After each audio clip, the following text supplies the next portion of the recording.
Hey everyone, welcome back to this channel. So on today's tutorial, I'm gonna show you how you can easily create a video with burn transitions on Capcut.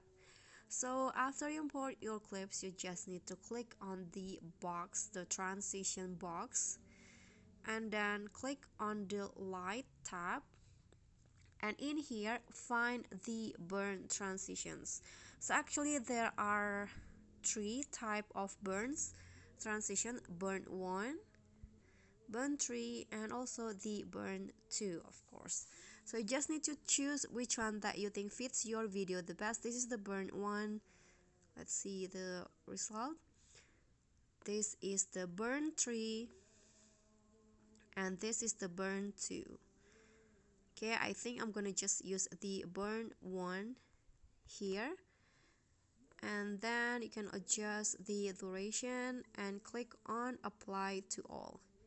Click on a check icon, and now here is the result, the video with burn transitions. Sorry.